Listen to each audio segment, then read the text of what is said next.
Okay, I would like to call to order the Clarkson Independence District Library Board of Trustees meeting for February 9th, 2015 at 5:31. Let's please rise for the Pledge of Allegiance. I pledge allegiance to the flag of the United States of America and to the republic for which it stands, one nation, under God, indivisible, with liberty and justice for all. All right, roll call. Jan Gaffney. Here. Nikki Ginn, absent. Dan Green, absent. Mary Hamburg, absent. Sally Lamb. Here. Allison McFadden Kiesling. Here. Carolyn Pomeroy. Here. Julie Meredith. Here. All right. I'll accept a motion for approval of the agenda. I so move. I'll second. Okay, it's been moved and seconded that we approve the agenda as presented. Those in favor, please say aye. Aye. Opposed? Motion is carried. Call to the public. We have two members of the public. Yesterday, as you know, we had our open house for the library and to show the extended hours and some of the new purchases and such. And the Friends had this room, and what we did, we set up refreshments, which seemed to really be appreciated by the public as they came through, especially the kids.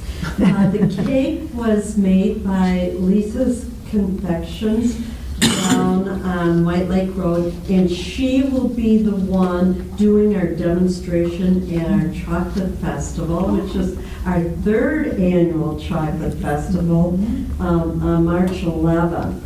And we had on the cake, "Thanks community for your support." So that deals with not only the millage election results, but just the continuing support that we have from the community. Our Friends Board meeting, in case you'd like to stop in, will be this Wednesday. We usually don't have them the same week, but it just happened this year.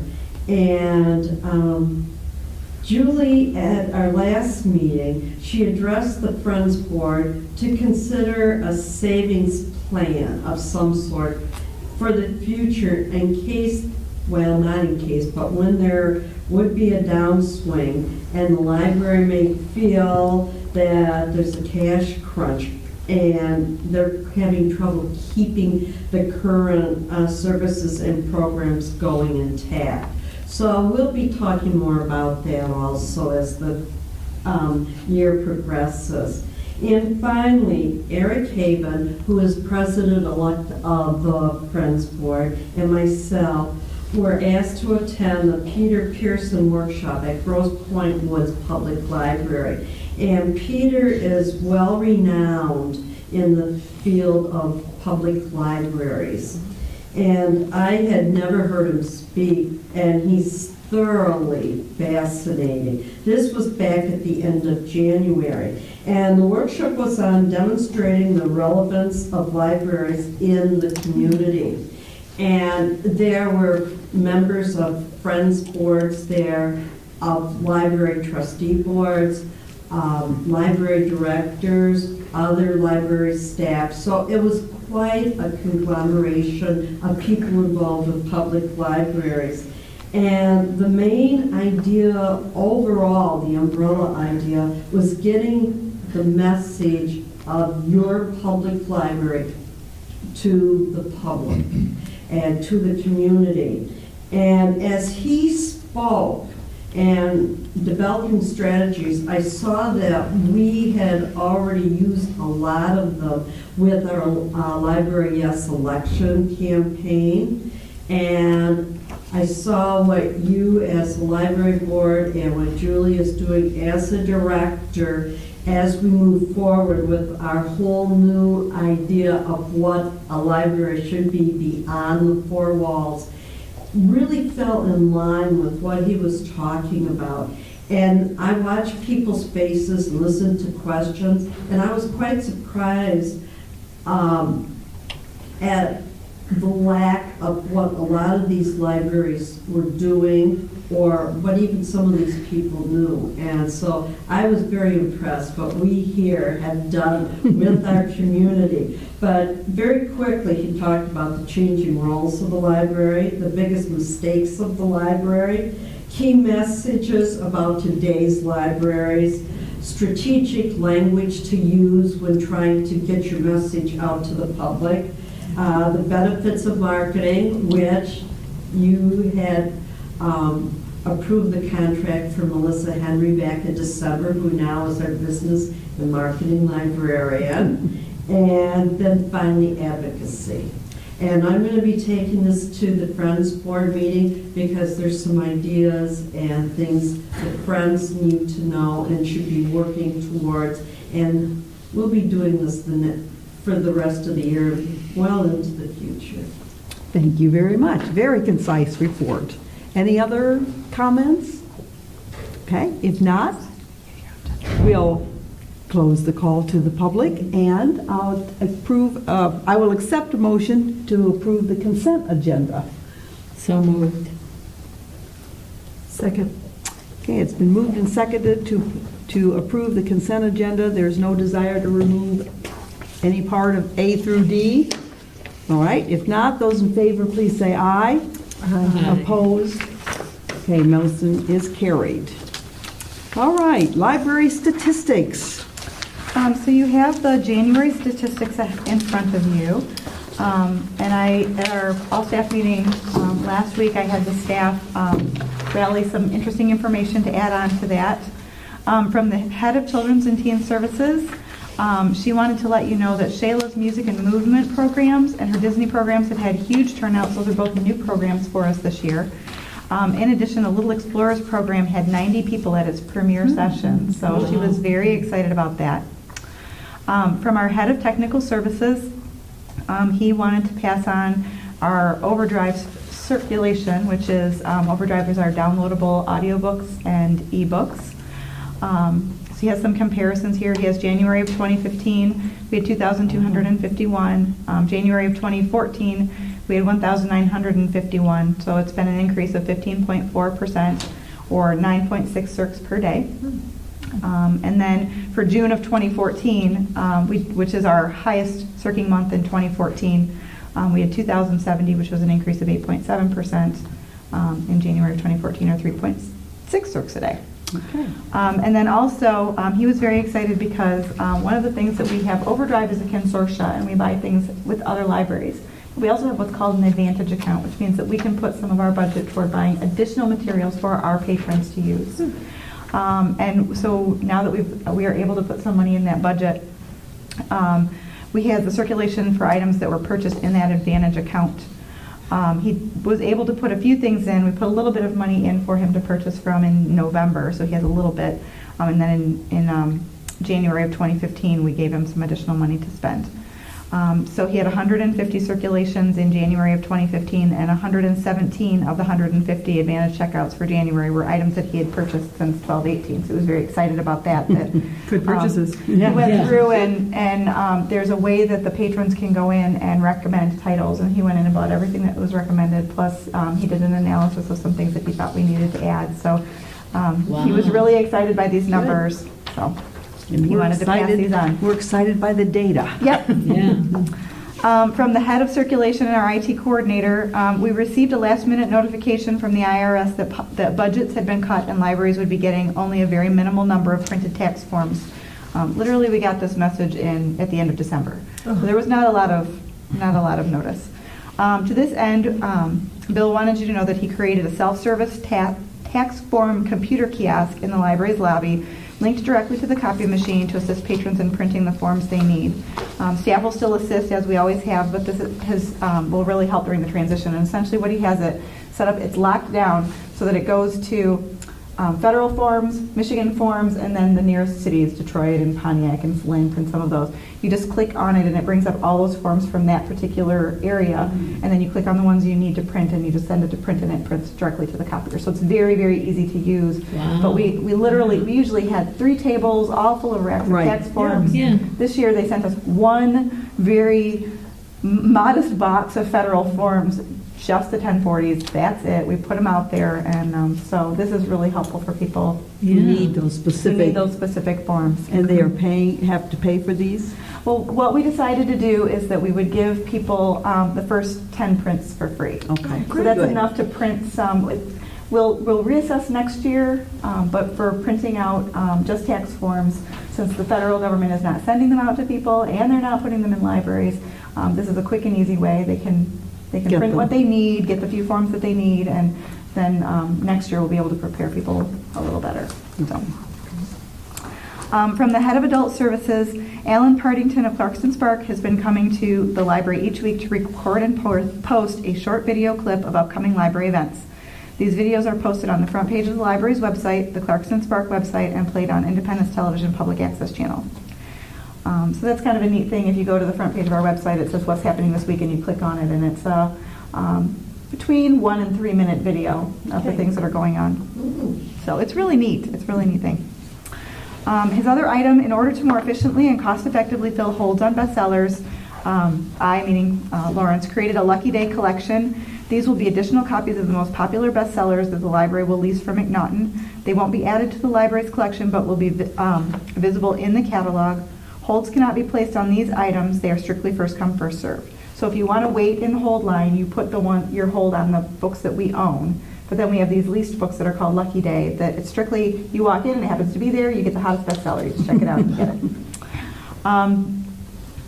The library will get a certain percentage of the leased titles that we can then add to the collection, and what we'll do is we'll use those to replace our personal copies when they wear out. So those are just some interesting things. Excellent. We think you'll see some changes, increases in circulation to some of those things. So. Okay, library director's report. Due to inclement weather and dangerous road conditions, the library closed early on Sunday, February 1st, and was closed all day on February 2nd. The schools were closed on February 3rd, but the library was open. We had 577 visitors and circulated 1,324 items that day.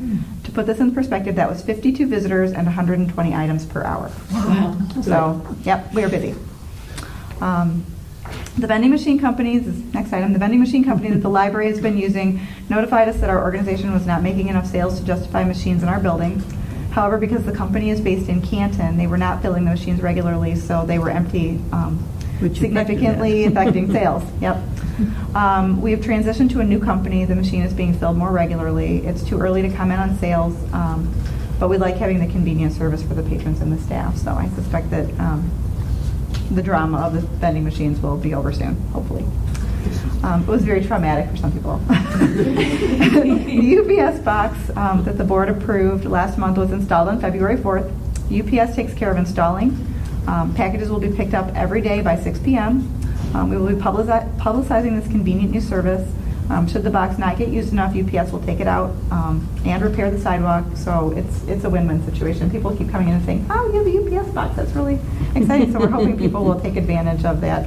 So many, when you order online, so many of the things that you get sent have an automatic return tag, a pre-printed return tag that's either the post office or UPS, and most of the UPS boxes are all the way across town. So we actually had a patron who came in and asked us to offer this service, and we called UPS and they said, "Sure, we'll give you a box." So there we have it. Excellent. Okay.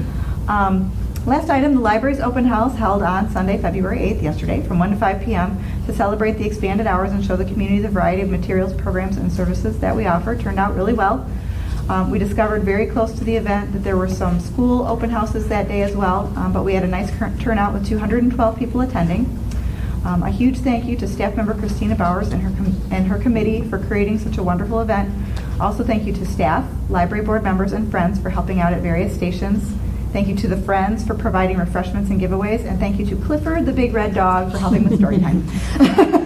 He was popular. Everybody that walked in, because I was standing right at the end there at the innovation station, and almost everybody that walked in, "Where's Clifford?" I'm like, Yep, we haven't had a celebrity like that before. It was very exciting. So. Thank you. All right, now to regular business. Number 1, review of the Allied Building Services Program. Okay, let me just do a little introduction. As has been discussed over the past several months, the library building has suffered from many years of deferred maintenance. In order to begin making improvements, the library board has been discussing the merits of hiring a library-employed facilities manager versus engaging the services of a facilities company. After doing some research and talking to other libraries and organizations, we have brought in Allied Building Services for a trial period. Jake Mills, an account manager at ABS, will explain their facilities service offerings and discuss proposals for 4 projects for board consideration. The first is a water softener removal and replacement, which is something that is on our capital improvement plan, and it is a priority 1. Improvements to outdoor lighting for the driveway and stairs at the library entrance, also on the capital improvement plan, a priority 1. Additional lighting at the back of the circulation work area. This isn't a priority 1, but one of the things we wanted to do with Allied was try out a variety of the services they offer. And we'd like to see them do some internal electrical work, smaller projects, and see how those things go. And the last is soundproofing and painting of the 2 small study rooms. 2 of the 4 proposals are included in the packet. The other 2 proposals will be distributed and reviewed at the meeting. And I will introduce Jake Mills. Hello. Thank you, Julie, for having me. I'll be really upfront. This is my first board meeting I've ever attended, so Welcome. thank you. I appreciate it. If I can just, real quick, I have a couple pamphlets for those that maybe are not as aware of our services. Thank Do you have one of those? I have one. I like Okay. it. And then, just since I'm up here, maybe you just take a quick look at those. They're, I guess I'll just get started with that since I was up there. Those are a couple options we're looking at for the exterior lights. And they are different than what you have out there now, but it's kind of a classic, that's what they're called, is a classic lantern type style. And our goal for that is to not have to put a new pole in place, because that's not cost effective, and to put a light similar to that, at least over the stairs and maybe even up here by the 2 that are outside of the entryway. We're working with some light engineers right now to really help us determine if those lights will work and if the power, the candle power of them will stretch far enough to cover your existing poles. Just, I guess, some quick numbers. If you were to put a new pole out there, you're probably looking at double the price of just for the pole, doubling the price of just replacing the lantern. So if you replace the lantern, it's half the price? At a minimum. Okay. Because if you put a new pole, you're gonna double the price of the pole, and then you're gonna have the same lantern. But you're gonna have to add another lantern as well. Okay. I guess if we kept the same lantern you had out there, put a 20-foot pole on there, now that lantern isn't gonna stretch and cover what it's designed to, because it's Just to clarify for the board a little bit, when Jake and I started talking about this, there were 2 options we were considering. The electrician said, actually, I think it was Mike. I think it was the facilities guy who said, well, we could raise the pole, make the pole taller so that it spreads the light further. And then the electrician came in and said, why don't we leave the pole the same height, take the top off, because the top points the light downward. Whereas if we take that light off and put One of these. a 360-degree light lantern on top of it, then the light would go farther. And that's what you're looking at? And that's what he's, yeah. Right. So I was hoping to come here with a proposal for that. Unfortunately, because of the 3 kind of different areas, I don't have an exact measurement of where these lights are going to cover. Okay. So we're still working with the engineers on that. But hopefully that is kind of in the realm of what aesthetically would be pleasing. And that's another thing we're kind of doing some research on to make sure we didn't just put Just a floodlight out there. Right. Yeah, because those are. We've done that over by the handicap parking already, so, yeah, out of desperation, so. So I guess to go back a little bit, since I started with that, Allied Building Services, we're a full-service maintenance company, building maintenance, facility maintenance. We do everything from electrical, plumbing, HVAC, carpentry, handyman type services. We also do janitorial, glass care, floor care, specialty floor care. That's all out of our service division, or project division, that does build outs and new construction and works with the government, GSA, Oakland County, a lot of the other county municipalities on doing larger scale projects that take time. And then we have a separate division that does all janitorial supplies, cleaning supplies, office supplies, all of those good consumables, I guess. We're out of Detroit, in Corktown, by the old train station. It's a family-owned business. It's been around since the 40s. The same family has owned it since the 70s. It was a father who is still involved, but he's passed the service department, the construction business off to one son, and the janitorial side off to another son. Both out of the same building. Once it's upstairs, once it's downstairs, but we see them every day. They're in there with us. They're part of the business. They don't just sit back and let their employees run the business. They do let us do that, but they're very integral in what we do and helping oversee us and point us in the right direction and that. So it's great. I worked with them for about a year. It's been fantastic. They're very family oriented. The goal is to meet our customers' needs, not to push anything they don't need, and not to not be there when they do need us. I guess a little bit about our structure. Since we have so many trades, it's very, at one point it was confusing for the company on who our customers were supposed to call. They would call the electrician, they would call the plumber, they would call the HVAC guy, and somebody different would answer every time. So now we have the account manager, which is my role, and really to be a liaison between the customer and our team. So Julie has one person to call when there's an issue. From there, I can create service work orders. I can help get quotes prepared. I'm not an expert in any of the trades, but I know enough to kind of get me by, and I know enough to be able to get the right people involved. So you facilitate the Correct. process. Correct. And then in the office, we have dispatchers, one for each trade. They're in-house people. After hours, they're in-house. Goes right to one of their cell phones. They sit at home on a computer for a week and come in the next day. I had a busy day last night or whatever. But they all enjoy it, and surprisingly, no complaints really when they come in the next day and they've been up for 24 hours. But and then one thing, a little accountability thing, I guess, is each trade has a service manager. So the electrician team has one service manager, Jeff, who oversees his electricians and the larger projects that we get involved in, or is there for his electricians to call on if they see something they haven't seen before or Jeff something is like the that. one who was here talking to us about the lighting the other day. Right. Okay. And then kind of, I guess, like what we've been doing here is just our carpentry handyman. It is a huge service of ours. We do it direct customers. We have a lot of retail customers as well. It's a third party for a mall or for banks, or they'll go to somebody third party and just say, can you send your carpenter handyman out? 15 light bulbs need replaced, a couple of door locks need replaced, and we're able to send one guy that's pretty handy in all aspects and can help out that way.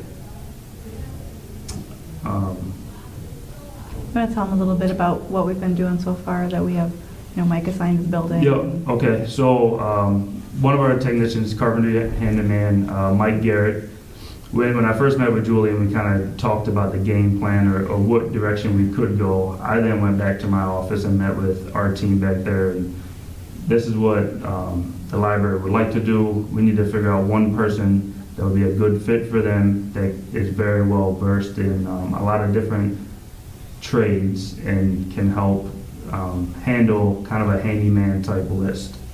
So from there, we assigned Mike, and Julie had a pretty lengthy put together, and we set up a work order, and I went over it with Mike's supervisor and then with his dispatcher, and then we sent Mike out here and he met with Julie, and they kind of went over it again and just systematically knocked some things off the list. And then from there, that was December. From there, another list came in January, and he was still out here working, so that was good. And then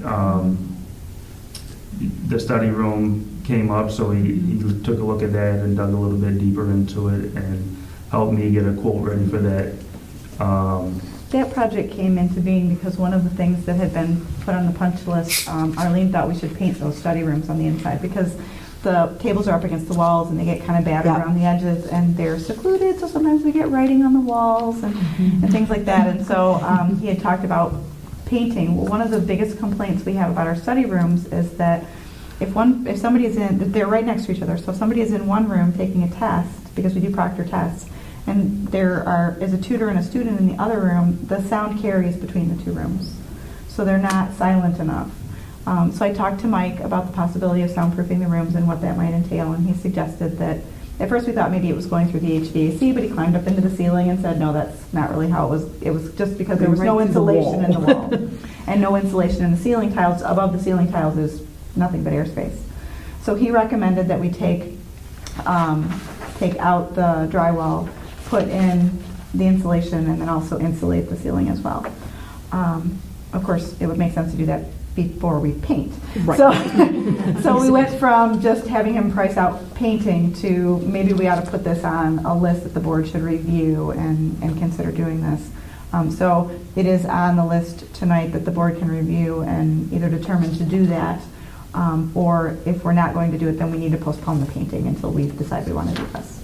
So I just wanted to kind of give him some backstory, because that one kind of popped up. It was as Mike and I were going over this punch list, and he said to me, well, okay, Arlene kind of wanted him to do touch-up painting is what she had written down. She's very frugal. She had written down, let's do touch-up painting. And he came out and he said, I need to paint floor to ceiling. He said, it's ridiculous for me to paint from chest level down, because it's essentially what needs to happen. He's like, I might as well paint all the way to the ceiling. So the project kind of grew from there. I have to say, once I read this, I took a walk around these various areas, and there was a tutoring session going on in one, and there was a gentleman working in the other, and I could hear the tutoring as I passed his door.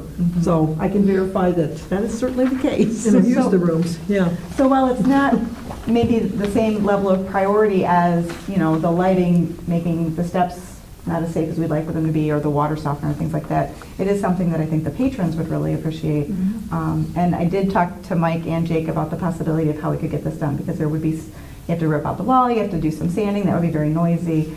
And Mike was on top of it. He said, if your board will approve it on Monday night, he said, I'll come on President's Day when you're closed and I'll take care of it. Oh, wow. So he's willing to, he would do the bulk of the noisy part of the work, and then he would finish the job later. Yeah, painting's not too noisy, Yeah. so. So then Bill Bowman and I, Bill has got some computers on the list for tonight as well.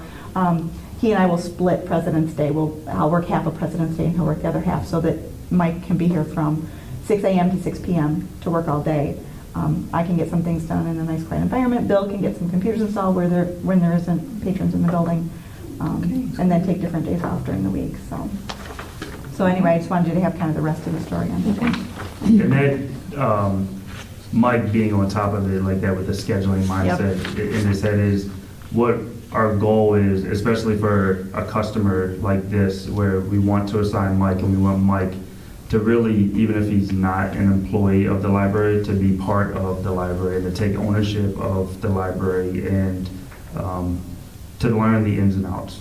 Julie knows this like the back of her hand. We want Mike to know that, so she can trust him when he comes in. And so when that list comes over monthly, quarterly, once every 2 weeks, whatever it is, he sees it and he already kind of has an idea and has said, I've noticed that last time I was out there, or, that makes sense, or he sees the list and maybe there's another option besides what is on the list because cost effectiveness or whatever it is. So He seems to be a pretty good fit. One of the other projects was we were having trouble with the faucets in the children's department restrooms, and he tried to fix them as best he could. He tried soaking them with various solutions and things like that, and couldn't. He finally came to me and said, I think we probably should replace the faucets. How old are they? I said, they're not to the 1992 building. Those were original to the 1969 building. Those are the original bathrooms to this building. He goes, yeah, maybe we could get some new faucets. And so he went out and found they're old-fashioned sinks with the two handles and then the spout. So he went out and looked for ones that he thought would be, that would fit into the space, but also would be easy for kids to use. And he kind of went through, and then he brought me a few options, and he was very conscious about cost. He came in and he said, wow, these are really, really expensive. And when he said, well, they're $80, and I thought, this is a commercial sink. That's not too bad. So he was very, very careful about selecting. He brought me 3 different options at varying price levels, and thinking through that if it's going to be in the children's bathroom, that children need to be able to, yeah, that's, manipulate them. yeah. Yeah. And we like the idea of having a person who's Yeah. familiar. Right. So we've been very pleased. Great, I'm glad to hear that. And I think you have some larger projects, maybe some, we talked about the asphalt and stuff Yep, like that, we've got, right? yep. I guess just to touch on that, we don't do asphalt in-house, we don't do roofing in-house, and we don't do sprinklers in-house. I think that's basically it. That's not to say we can't help facilitate those or can't use subcontractors to get those jobs done. It's just something that we're Those are big. upfront with. Yeah. Right, up front, and we can't do it. We've done them in the past through other companies and that, but we would love to be able to help with those. Just wouldn't be our guys. Everything else we do, 98% of the time is our employees that we hire, we pay, but those larger jobs, just not equipped to do. Okay. Any other questions or comments at the moment? No, I just, other than that, this is definitely, it seems like this might be the answer to the facilities management problem, and it sounds like it's going fairly well so far. Yep, my thinking is, and what Jake and I had talked about, I said, well, let's do this until June, and every month we create a punch list. And for Jake, I'm like, okay, I have next list for you. Or Mike's not done with the previous list yet because there are certain things that Right, well, this take stuff's been time, building but up for a long time here. It has. I felt a little bad the first time Mike came. I took him out and toured the whole building. And after he went to work on some things, he came into my office and he says, this building is really neglected. I said, yes, I'm aware of that. And he went off to do some other crap. About 2 hours later, he came in and he's like, this building is really neglected. And yes, I'm fully aware of that. We'd like to remedy that. We're working on that. That's why you're here. So, but he's already, I think, he's been really great with the staff, and they all seem to really like him. And he just gets to work. He gets in here and gets things done. And so it's been nice. It has been nice. Great. All right. So do we want to discuss each of these items I think so. in order and then deal with? Jake, is the water softener It is, proposal ready? that's another one that I'm Okay, working so we're with not the ready for engineers those. on. Okay, so we're still Okay. working on that. They're doing kind of a review of the usage based on the information you provided. Yep. So it goes a lot into how much water is running through the pipes and how old the pipes are and the size that you currently have and what can be replaced to be more There's a efficient. So bit of worry about getting the old unit out and the new unit. Well, getting the new unit in won't be too difficult It'll because be they're a lot smaller. right, for sure.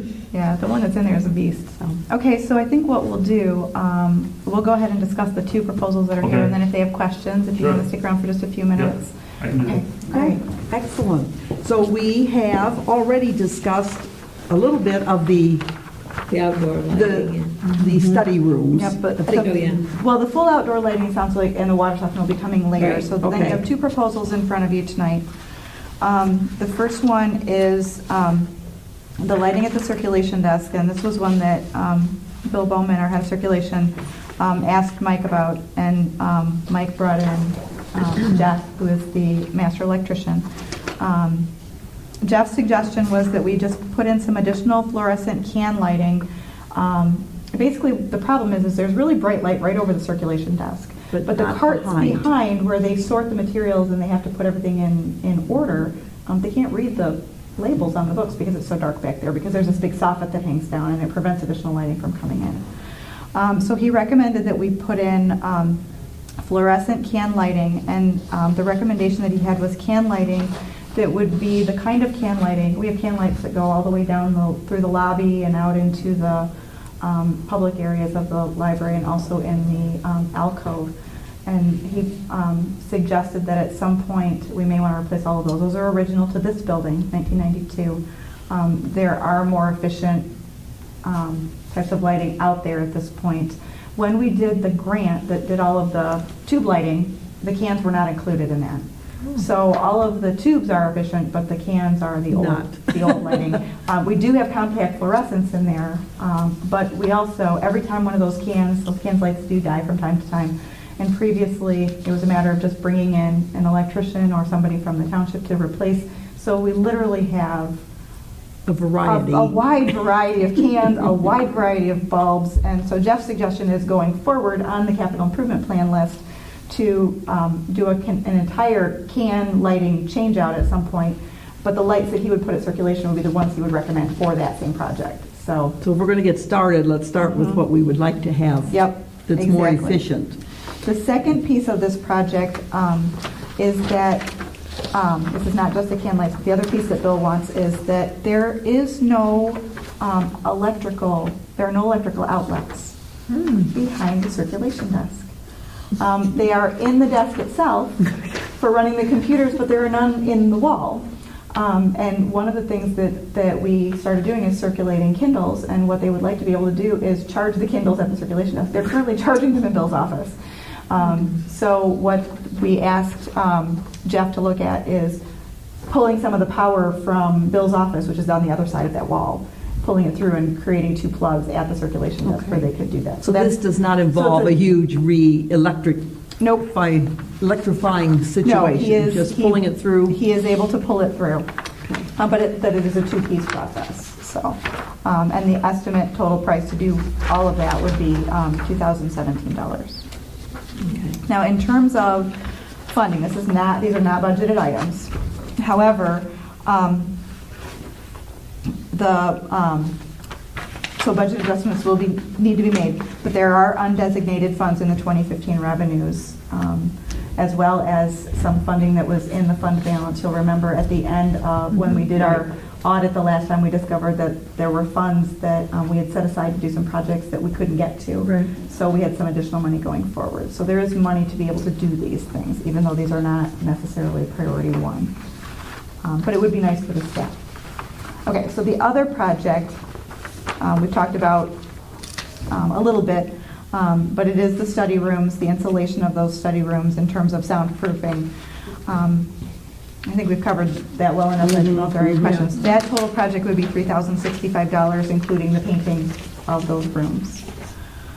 Same situation, that this is money that could come out of that undesignated fund balance or undesignated revenues for the year. Later in, I should have included it in this part of your packet as well, but later in the meeting, we have some budget adjustment items to discuss, some budgets that needed to be created. Right. Even if you approve all of those, there will still be $144,000 of undesignated funding. So you do. Now, So we we have designated the 5,000 to funding do for these the projects. For the parking lot. current, well, we already put the parking lot in. There's $50,000 currently in the budget. I thought we had. I Yep, just wanted to yep, make do sure that, that- Yep. So it would be $144,000 in undesignated 2015 revenues, so that doesn't even dip into fund balance. Okay. Okay? All right. So at this time, do I have a motion for approving these 2 projects? I would make that motion. I'll second Jan, okay, and Sally seconds. And it was for both of the projects? For both of the projects. Are there any other questions or for Jake? Pretty clear on the color, I'm assuming, will be something The that... wall color that's already in there, yep, we've got I still have the chip. I think we still have some paint from the last time, so. Okay. Yep, we're good. All right. All those in favor, please say aye. Aye. Those opposed, motion is carried. Thank you for clearly designating these upcoming My projects. pleasure. Thank you for having me. Thanks. You don't have to stay for the whole meeting. Thank you. Please excuse me. I don't want you to feel like you're stuck here. Thank you so much. Thank you. Thank you. Item number 2, review of the expanded snow plowing proposal. Okay. Sally knows all about this one. In January, we had a request from a resident living near the library that we shovel the safety path on the north side of the library property along Clarkson Road. This is a township-owned safety path, and the township has a policy that they do not plow safety paths during the winter months. When the library was a township department, we also followed this policy. I contacted the township safety path coordinator. He confirmed that it is township policy not to clear the safety path during the winter months, but said that the library may choose to care for the path if we wish to do that. There is no local ordinance that requires the library to clear the path. There are no specific restrictions regarding the type of ice melter that we could use should we decide to clear the path. He also said that the township is responsible for repairing any damage to the path as well. And I said, well, what if our ice melter damages it? He said, you're not going to use anything on our sidewalks that you wouldn't use on yours. So he seemed completely unconcerned about that. And that, before we go further, so we're talking safety path, sidewalk interchangeably. Well, they're not exactly. I'll try to do it as consistently as possible. The safety paths is specifically the one along Clarkson Road, and it is wider than a standard sidewalk. Okay. So the gentleman who brought this up lives in the city where they are sidewalks. Between the city and where it meets up with us, it becomes a safety path, and it does become wider. Okay, so- that's so good. enough That's enough clarity for me. Okay. Thank you. So, 36 inches versus probably 40 or so. I'm not sure the exact measurements of it, Okay. but it is a wider So than it's, so average. here it's called a safety path. Here it's called a safety path, yes. Okay. Okay, sorry about that. That's all right. Thank I you. promised I was going to try to be so careful about getting those terms accurate. He did recommend speaking to our attorney about our liability if we take care of the safety, if we begin taking care of the safety path, because there can be liability if somebody were to get injured and we were not. Continuing to maintain it. If you were, Maintaining if you it were well taking enough. care of it and then Stopped. missed one Yep. push and there was a patch of ice and someone fell, then yeah, you probably have inherited some liability. Yep.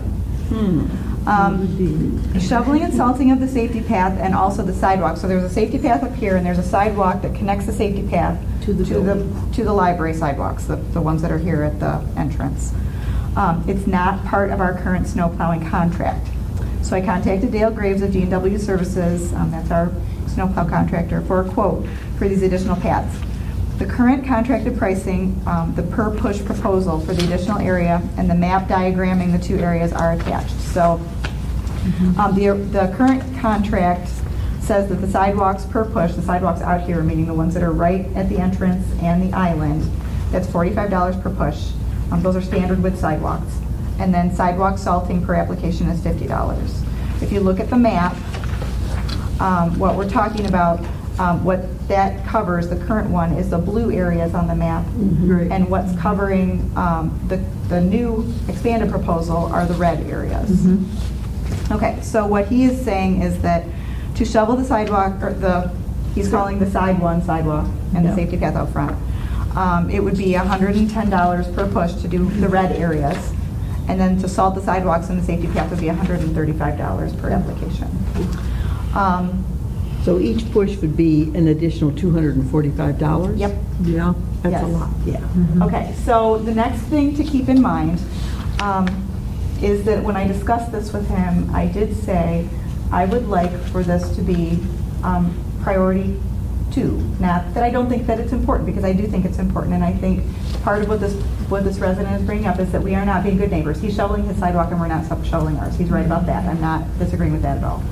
However, we have one snowplow contractor and I have to open the library, and if I've got 50 people an hour using this sidewalk and one person every other day using that sidewalk, which one am I going to give priority? This is priority 1, that's priority 2. So what I said to Dale is, would you please make all of this parking lot, the entrance to the library, all of the sidewalks back here priority 1. When that is done, then we do the safety path out front and the sidewalk coming around the side of the building, because they don't get utilized as much. And we want to make sure that we're making sure the people who are using it most into the building are getting into the building Right. properly. Okay, just so that you understand, that's how I negotiated that contract. I also contacted Heidi McLean. She's the assistant to the school superintendent at Clarkson Community Schools in the administration building, which is right next door to the library. They also were not shoveling the safety path along Clarkson Road in front of their building. I did inform them of the residents' request.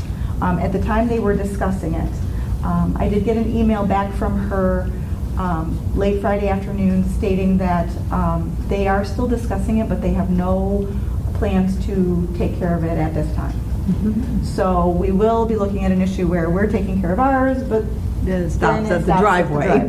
Yes, so that, just so that people are aware of that. And lastly, I contacted Michigan, instead of contacting the attorney, I contacted Michigan Municipal Risk Management, which is the company that insures the library's property. Since it is a township-owned safety path, I wanted to make sure that if someone were to be injured on the path, that we would, if we were clearing it, that we would be covered. They said absolutely not a problem. We're covered, that if anybody were to be injured, it would be completely covered. Well, that's good. So now what you're talking about is, from a board standpoint, is sort of cost and priority.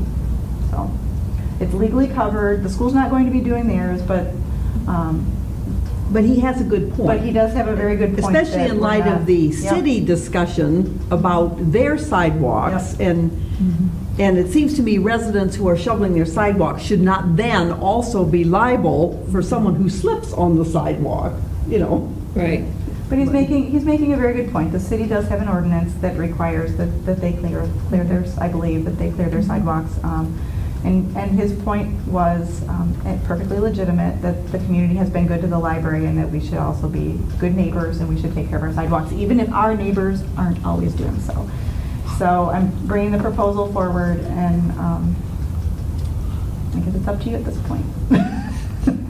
Depends on whether it's last winter or this winter. Right, well, but you can't, I mean, that's We don't know always, this. always a crapshoot when you're talking about snow removal. And up until this point, this was just completely out of our price range. We barely survived last winter. Even if we'd been on the budget we were on last year, even this year would be difficult, but So this would be 200 and additional 245 per, Push. for clearing.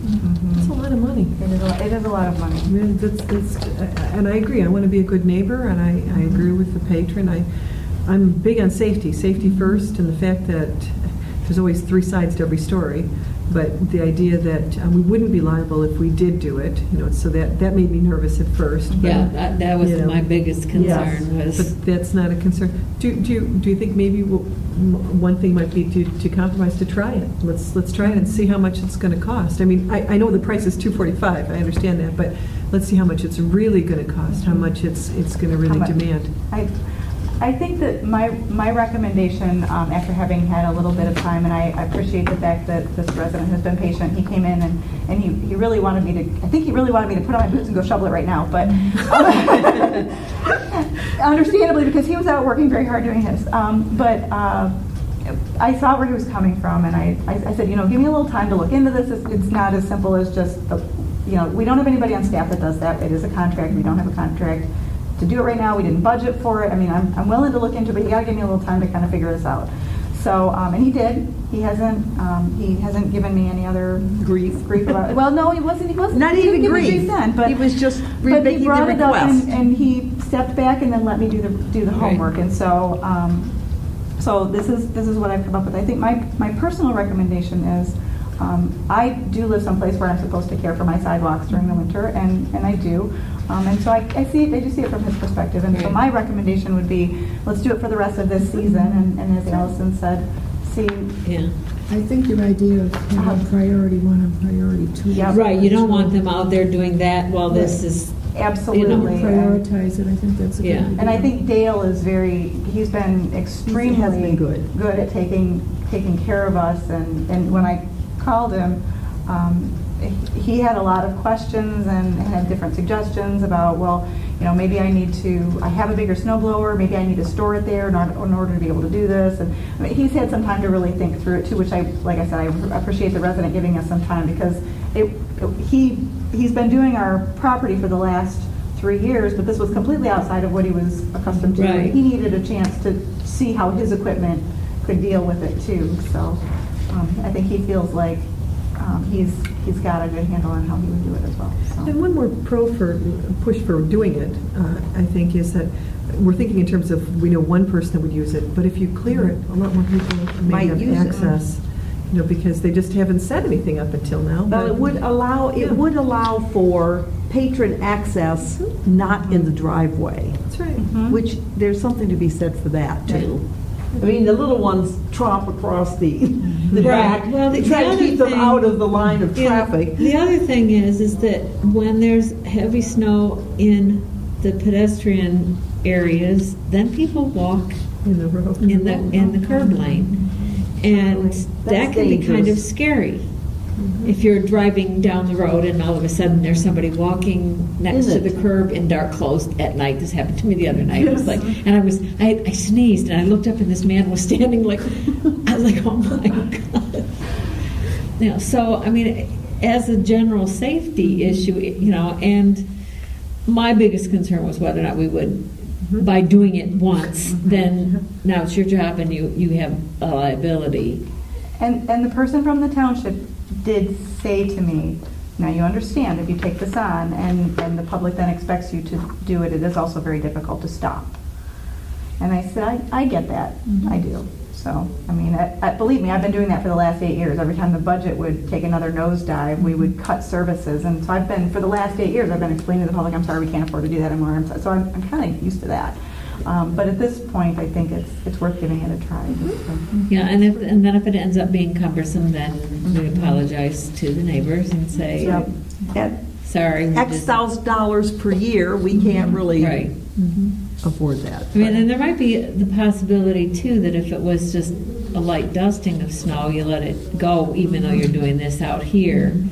But if you have a big snow, And I think that's part of it, because what is happening right now is that as he does the driveway, it is creating Yes. a hill at the end of that path. So Right. it's not just a matter of the path not being cleared, but Right. then what he would There's do the this driveway, issue. he would do the parking lot, but then there's this big mountain, and this, we would be saying to him, now we want you to knock that mountain down.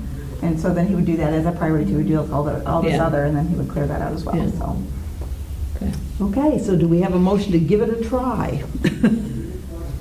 I move to approve the expanded snow plowing contract as presented. I'll second. Okay, it's been moved and seconded to expand the snow plowing to handle the safety path and the sidewalk from there to the library. Any other comments or questions? Okay, all those in favor, please say aye. Aye. No? Motion is passed. Okay, now let's look at the public computers. Okay. In the approved technology plan, this is from Bill Bowman, it was decided that the highest priority item to replace were the public internet computers. To accomplish this, I, meaning Bill, sent out a request for bids to 3 qualified companies, CDW Government, PC Mall Government, and Inacomp TSG, which also serves government. I think that's what the G stands for. CDWG and PC Mall G are companies that we've done business with in the past, and Inacomp TSG is a company that I received when speaking with 2 other libraries as a library knowledgeable vendor. After receiving bids from all 3 companies, I recommend that we award the purchase of 22 replacement computers to CDWG based on the fact that we have had good service in the past with this vendor. They are a nationwide distribution, their nationwide distribution capability and their overall cost. They are the lowest bidder. So the total quote amount of $16,529.92, and this is a budgeted item. For 22 computers, that sounds That's pretty good. Yeah. And we have experience with this company. All right. I had a chance to talk to Bill about it, and he was telling me how wonderful the computers are. So. Yeah, he was really pleased with the quote. He was surprised that he was getting so much. And if you look at the quote closely, there's actually 2 pieces. The one piece is the basic computer, and then the second page is he wanted additional memory for them, and they sell that separately, so it's an upgrade. But they quoted it out as 2 separate pieces so that you could see sort of which piece was the base model and which piece was the Yes. additional memory. And so the total is the So the total is $16,000, Yeah, 16,529? but that seems very reasonable for Yes. 22 computers. Yes. Absolutely. Yes, and we need those as soon as possible. Yep, absolutely. We'll accept a motion. So moved. So we have a request to purchase replacement public internet computers. Is there a second? Second. All right, 22 of them from CDWG for a cost of $16,529.92. Any comment or questions? Just out of curiosity, I know we budgeted for this. Is this dollar-wise, is that It's falling in actually- line with where we It's actually budgeted? a little bit less than what he was expecting, Yeah. so, yeah, so he's very excited Yeah. about that. That's, I kind of suspected that it might be so. Yep, he was excited that he's a little under budget, so. All right, all those in favor, please say aye. Aye. Opposed, nay. Motion carries. Now, children's early literacy computers. This is also from Bill Bowman, our head of circulation and IT manager. In speaking with the head of Children's Services, we believe that instead of replacing 2 of the internet computers in the children's department with new internet stations, that we replace 2 of them with AWE early learning stations. Those are the touchscreen computers. We have 2 already. These stations are child-friendly educational computers that see much use throughout the year. AWE Digital Learning Solutions is a company that we've had much success with and purchased several stations throughout the years. And the staff and the patrons are very happy with the product. The total quoted for 2 new AWE ELS stations is $6,538, and we believe these would be a better utilization in this space in the Children's Department Computer Lab than having the majority of internet workstations. So the thing that you need to understand about these is these are not your typical computer. They come preloaded with a boatload of software. They are touchscreen. They come with kid-friendly keyboards and kid-sized mice, but they are touchscreen, so the mice kind of sit idle these days. But they are all educational games. They go from pre-reading all the way up to age 11, and they are divided into curriculum areas: science, math, reading. So the kids can pick what they want to work on. They can put on headphones and listen to the music without reading without disturbing the rest of the library. And they are locked down to the point where even our IT guy can't break into them. They're designed to be protected so that people can't hack into them and Change anything. change anything, which is really, really nice in a public situation Particularly like one this. that will primarily be used by children. children. The last thing you want is someone to go in there and put in And play with inappropriate. it, absolutely, absolutely. So these are special units. These are not your typical. This is not the laptop that you buy to use on your desk. This is something that is designed for schools and libraries in a public space that it gets heavy use. They're Sturdy. They're sturdy. They're a fantastic thing. We had 2 that the Friends purchased for us in 2006, and then I can't remember which year, the Friends paid to upgrade them to the touchscreen versions. And then this particular package will include upgraded software. The last time we bought the units as they are, and we didn't buy the maintenance contract, the service contract, so that we could upgrade the software as time went on, which is okay because the games, they just become outdated. There's nothing wrong with them, but basically what we're doing is buying the computers and a 3-year contract that the upgrades are sent in, and so Bill can, as the software becomes more sophisticated, he can put the newer versions on the computer, so we're buying into that as well. So. All right. Okay, I'll accept a motion. I move to request the purchase of the children's early literacy computer. Yep, wrong thing. To approve the purchase of 2 AWE early learning stations for $658. Wow, I need to eat dinner. $6,538 as presented. I'll second that motion. Thank you. Okay, it's been moved and seconded that we purchase these children's early literacy computers for $6,538. All those in any other questions or comments? Any more confusion? The only comment I would like to make is that I'm very excited that we are able to do this for the residents. It's nice to be able to say yes, isn't it? Yes, it feels so good. And this is your opportunity, so I'll call for the vote. All those in favor, please say aye. Aye. Opposed? Motion is carried. All right. Now, we have to go through the tiny print to, that's okay, I couldn't make it any bigger, I tried. to the budget request for the Technical Services Department. Okay. At the time the 2015 budget was being constructed and approved, we were in the process of hiring a new head of technical services librarian. The position was filled in November, so this employee has now had time to familiarize himself with the library, its collections, and the areas for improvement. In addition, in an effort to improve efficiencies and the tracking of expenditures, we would like to separate standard operating expenses, such as paper and toner, from processing supplies, such as security cases, barcodes, and labels. To this end, we would like to request the creation of a technical services budget. We've never had, it's always been under operating supplies.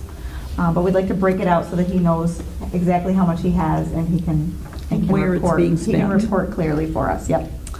After assessing the Technical Services Department and library collections, it has become apparent that the library needs to overhaul the security case system that we have been using for more than 15 years. It was put in place well before the replacement of our integrated library system, Polaris, and the installation of our self-check stations. It has become outdated and getting parts for the equipment has become difficult. It is recommended that we begin the process of transitioning to a new security case system that will be compatible with these current technologies. For example, modern cases will allow patrons to unlock their own AV materials at the self-check stations, a feature many people have requested. Transitioning these cases will take place over the course of several months, beginning with the music CDs and eventually moving to the DVD cases. So essentially what we have now is if you wanted to check out DVDs or CDs, you have to go to the circulation desk because they have to be unlocked. But the new technologies are integrated into our self-check systems. So you go to check them out, and when you check them out, it automatically unlocks it. So it would allow people to be able to use self-checks for AV material, which they cannot do now. The head of technical services has requested a budget of $10,000. The library director is recommending that $10,000 be moved from undesignated revenue to line 740 for the purpose of creating a technical services budget to allow the implementation of this new project. And if you turn the page, I feel like a children's librarian. Beep, turn the page. If you look at where it says the 2015 budget, the previous amount that was budgeted was $30,000, and we would change it to $40,000. And you can see at the bottom at this point that undesignated fund or that undesignated revenues becomes $161,859 if you choose to do this. From that point, there were the $40,000 in operating supplies. The accountant and I will create two line items like we do for books. You will see the operating 740, but the employees will see 740.1, which is operating supplies, and 740.2, which is technical services budget. Oh, okay, good. And that will make it easier for us to track. And then the quarterly reports, you'll see it that way. But when we present the basic budget, we present it this way. But you'll see how those Breaks down. budgets are being broken down. Mhm. All right.